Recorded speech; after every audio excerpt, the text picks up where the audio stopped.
High, আমি সুদেশনা। আর আজকে আমি তোমাদের সাথে শেয়ার করব আবার একটা পাহাড়ের ভিডিও।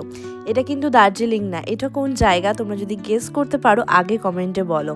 তো সেদিনকে সকালবেলা উঠেই আমাদের অনেকগুলো জায়গা সেদিন ঘুরতে হতো।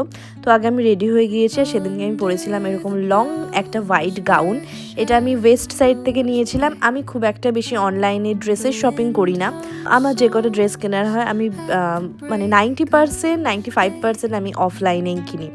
তো হ্যাঁ, আমরা সেদিনকে গিয়েছিলাম পেলিংয়ে, ওয়েস্ট সিকিমের। এই ভিডিওটা অনেক দিন আগের, তোমরা অলরেডি সিকিমের ভিডিওগুলো দেখে নিয়েছো আমি জানি। আর কারা কারা দেখোনি তো তাড়াতাড়ি যাও, ইনস্টাগ্রামে অলরেডি আমার রয়েছে, ইউটিউবে রয়েছে, ওখান থেকে দেখে নিতে পারো। আর সেদিনকের ওয়েদারটা তো দেখতেই পাচ্ছ, মানে এতটাই খারাপ ছিল যে আমার সামনে কে দাঁড়িয়ে রয়েছে সেটাই দেখা যাচ্ছিল না। তো সেদিনকে আমরা গেলাম আগেই স্কাই ওয়াকে, যেটা রয়েছে পেলিংয়ের, যেটা দেখতে ওখানে সবাই যায়। ভীষণ সুন্দর জায়গা, বাট যদি ওয়েদার ক্লিয়ার থাকতো তো আরও ভালো লাগতো। তারপরে রাস্তায় যেতে যেতে আগে মোমো খেয়ে নিলাম, আর এই দোকানের মোমোটা না ভীষণ ভালো ছিল। তারপরে আমরা চলে গেছিলাম এই লেকটাতে। এই জায়গাটাও খুবই সুন্দর, আর তখন ওয়েদারটা একটু ক্লিয়ার হয়েছিল। তারপরে অনেকটা লেট হয়ে গেছিলো, ওখানে কোনো ভালো খাবারের দোকানও ছিল না। তো পাশেই একটা জায়গা থেকে আমরা মা, বাবা, ভাই ওরা সবাই ভাত খেয়ে নিল, আর আমি খেয়েছিলাম ম্যাগি, কারণ আমার ওই দুপুরবেলার ভাত খেতে ইচ্ছা করছিল না।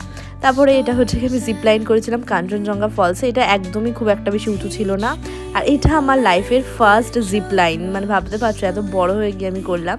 যাই হোক, আর এটা হচ্ছে কি নেক্সট দিনের ভিডিও। সেদিনকে আমরা চলে আসছিলাম, সিকিম ঘোরা আমাদের অলরেডি হয়ে গেছিলো। সকালবেলা উঠেই 1 কাপ চা খেলাম।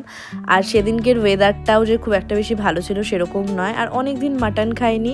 তো আস্তে আস্তে একটা ভালো রেস্টুরেন্টে নেমেছিলাম, আর ওখানকার খাবারটা সত্যি দারুণ ছিল, আর মাটনটা স্পেশালি খুবই ভালো করেছিল। তো চলো, তোমাদের সাথে দেখা হচ্ছে আমার নেক্সট